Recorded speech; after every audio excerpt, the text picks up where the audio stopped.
계시록 강의 10번째 시간입니다. 계시록 5장 1절에서 5절 한번 같이 읽겠습니다. 시작. 내가 봄에 보좌에 앉으신 이의 오른손에 두루마리가 있으니 안팎으로 썩고 7인으로 봉하였더라. 또 봄에 힘있는 천사가 큰 음성으로 외치기를 누가 그 두루마리를 펴며 그 인을 떼기에 합당하냐 하나 하늘 위에나 땅 위에나 땅 아래에 능히 그 두루마리를 펴거나 보거나 할 자가 없더라.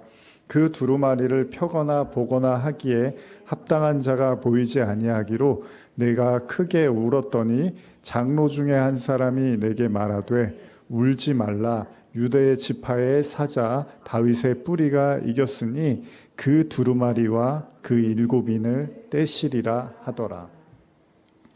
자, 오늘부터 이제 5장 말씀을 나누고자 합니다. 지난 4장까지 요한은 열린 하늘을 통해서 이제 보좌에 앉으신 이를 목격합니다. 그리고 그 보좌에 앉으신 이에 대한 이야기들이 4장에서 우리가 나누었었죠. 그리고 지난주에 이제 내생물에 대한 또 수정과 같은 유리바다 이런 것도 나눴고 홍보석, 녹보석인가요? 이런 것들도 나눴고 무지개 나눴고요. 이제 이런 것들이 보좌 하나님의 임재의 어떤 그 모습을 우리에게 보여주고 있는 거죠. 번개, 우레소리 이런 것들 나왔고요. 연기라든지 여러 가지가 나왔는데 요한은 보좌에 앉으신 이의 모습을 이제 5장에서 계속해서 또 묘사하고 있습니다. 그는 오른손에 두루마리를 가지고 있는데, 그러니까 보좌에 앉으신 이가 있는데, 근데 그 두루마리를 가지고 있는데 안팎으로 썩고 7인으로 봉했더라. 이렇게 이제 기록이 되어 있어요. 자, 보통 두루마리는 뭐죠?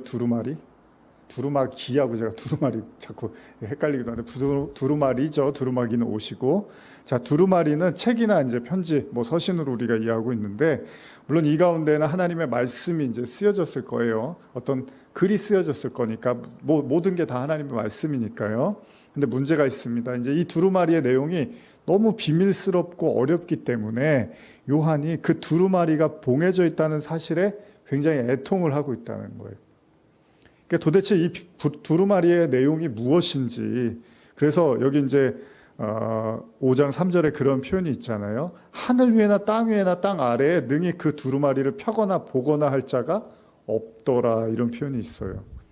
그래서 요한이 그 두루마리를 펴거나 보거나 하기에 합당한 자가 보이지 아니하기로 내가 크게 울었다라고까지 표현을 합니다. 굉장히 애통하고 있습니다.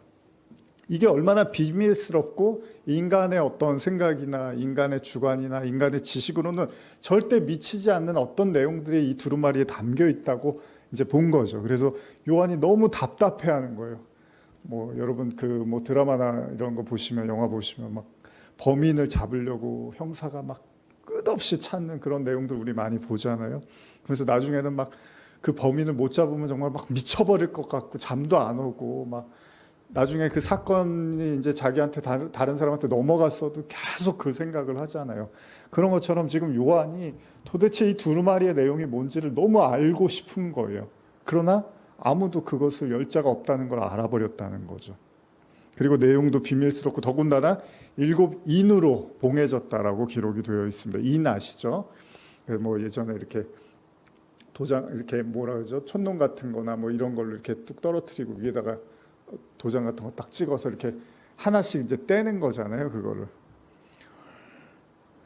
근데 우리가 예전에도 이 보좌에 대한 말씀 나누면서 이제 반복적으로 등장하는 내용 중에 하나가 이제 다니엘서, 에스겔서 이런 것들이 이제 또 우리가 볼 수밖에 없는 내용들인데, 에스겔서 1장 1절을 보면요. 30해 넷째 달 초닷새에 내가 그발 강가에 사로잡힌 자 중에 있을 때 하늘이 열리며 하나님의 모습이 내게 보이니, 이렇게 시작하는 내용이 있습니다. 에스겔서 1장이 이렇게 시작을 하는데, 여기 이제 계시록에 등장하는 보좌하고 굉장히 이제 유사한 내용이 있는데, 여기서도 이제 두루마리가 등장을 해요. 그래서 에스겔이 하나님의 임재 속에서 하나님으로부터 두루마리를 받는 장면이 나오거든요. 에스겔서 2장 8절에서 10절인데 한번 같이 찾아볼까요? 에스겔서 2장 8절에서 10절입니다. 시작. 너 인자야, 내가 내게 이르는 말을 듣고 그 패역한 족속같이 패역하지 말고 내 입을 벌리고 내가 내게 주는 것을 먹으라 하시기로 내가 보니 보라 한 손이 나를 향하여 펴지고 보라 그 안에 두루마리 책이 있더라. 그가 그것을 내 앞에 펴시니 그 안팎에 글이 있는데 그 위에 애가와 애곡과 재앙의 말이 기록되었더라. 여기 하나님께서 에스겔에게 이 두루마리를 주시면서 하신 말씀들을 이제 좀 살펴보면 이 왜 두루마리에 여기는 이제 무엇이 쓰여졌는지 그 내용도 이제 기록을 하고 있는데 그 내용이 뭡니까? 애가와 애곡과 재앙. 뭐 좋은 얘기가 아닌 것 같죠? 슬픈 뭐 애가, 애곡 그렇죠? 그리고 재앙 다 뭔가 암울한 내용 같은데 요거를 제가 2장 5절에서 8절을 제가 한번 현대어 성경으로 읽어드릴게요. 그러니까 요 내용 앞절에 무슨 내용이 나오는지를 한번 들어보세요. 비록 그들이 계속 반항하고 내 말을 듣지 않았을지라도 적어도 저희 가운데 예언자가 있었다는 사실만은 그들이 알고 있어야 한다. 너 사람아 그들 앞에서 두려워하지 말아라. 그들이 아무리 너를 위협하더라도 떨지 말아라. 내가 가시덤불과 철조망 속에 갇히고 정갈들 위에 앉게 되더라도 그들을 두려워할 필요가 없다. 그들이 내 말을 듣든지 듣지 않든지 마음 쓰지 말고 내가 내게 당부한 말만을 그들에게 전해라. 그들이 반역을 일삼는 백성이라는 사실은 너도 이미 잘 알고 있지 않느냐. 너 사람아 오직 너만은 내가 이르는 말을 들어라. 저 반역하는 백성처럼 너는 반항하지 말아라. 내 입을 벌리고 내가 주는 것을 먹어라. 이런 말씀이 있습니다. 자, 뭐 잘 아시죠? 에스겔서 말씀은 굉장히 무시무시합니다. 하나님이 이스라엘 백성에 대한 엄청난 어떻게 보면 분노와 같은 메시지가 담겨져 있는데 그래서 이스라엘 백성을 향한 하나님의 분노가 극에 달한 상태였고 결국 하나님은요 에스겔을 통해서 하나님의 말씀을 외치라고 이제 명령을 합니다. 여기 중요한 이제 내용들이 좀 있는데 오늘은 뭐 계시록 내용도 중요하지만 우리가 말씀을 접하고 대하는 자세에 대한 내용들도 잠깐 좀 나누려고 하는데 첫째는 아무리 사람들이요 하나님의 말씀을 거역한다 하더라도 하나님은 계속해서 사람을 보내서 그 사람에게 경고하고 또 경고할 거라는 거예요. 이것이 지금 에스겔서에 지금 우리가 읽은 2장에 흐르고 있는 이제 하나님의 메시지인데 어둠 속에 반드시 빛을 두어서 계속 하나님은 하나님의 뜻을 전하게 할 거라는 거예요. 이 사람이 말했는데 안 들으면 그냥 끝이 아니라 또 다른 사람을 보내고 또 다른 형태로 어떤 형태로 하나님은 계속 말씀하시는 거예요. 그래서 우리가 하나님을 뭐라 그러죠? 말씀하시는 하나님이라고 하죠. 하나님은 계속 말씀하신다는 겁니다. 물론 이것이요 그들이 듣고 회개하면 물론 복을 받게 됩니다. 그러나 거절하면은 이제 그게 심판의 이유가 된다는 거잖아요. 그러니까 첫째 우리가 기억할 건 하나님은 저나 여러분도 마찬가지입니다. 또 제가 하는 사역도 그렇고 계속 말하게 하는 거예요. 듣든지 안 듣든지 이게 이제 하나님의 어떤 뭐 재앙이나 심판이나 하나님의 말씀이 담겨 있는 메시지라면 하나님은 계속 말하게 할 거라는 거예요. 둘째는 거역하는 백성을 향해서 하나님의 말씀을 전할 때는 어떻게 해야 된다고요? 절대 두려워하지 말라는 거예요. 그러니까 우리가 말씀을 전하다 보면 상대방의 이제 눈치를 보게 되고 상대방의 기분이나 또 저 사람이 내가 이런 말 하면은 나하고 관계를 안 갖고 싶거나 나랑 관계를 끊고 싶겠다라는 생각이 들 수도 있잖아요.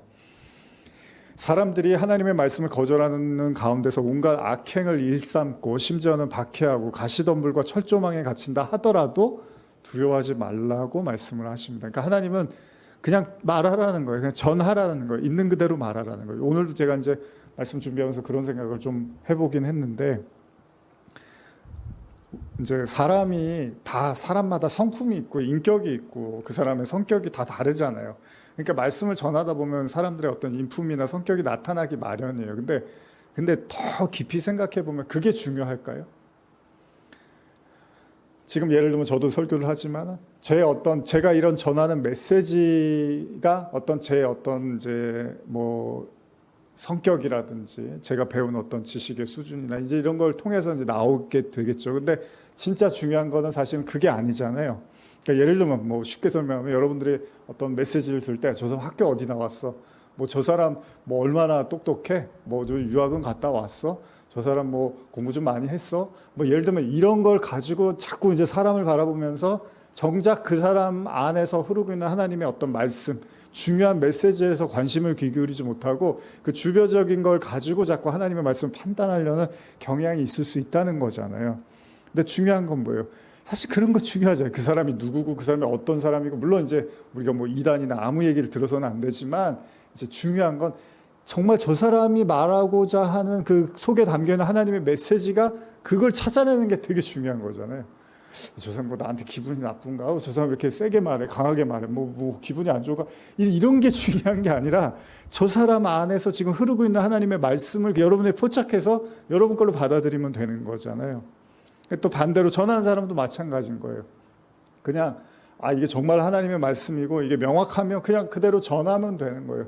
그거를 뭐 둘러서 말하고 뭐 이렇게 감춰서 말하고 뭐 이렇게 저렇게 말할 필요도 없어요. 사실 중요한 건 의사소통이 되는 거잖아요. 하나님의 말씀이 전달이 되고 그가 들을 수 있도록 하면 되는 거죠. 하나님 두려워하지 말라고 하는 거죠.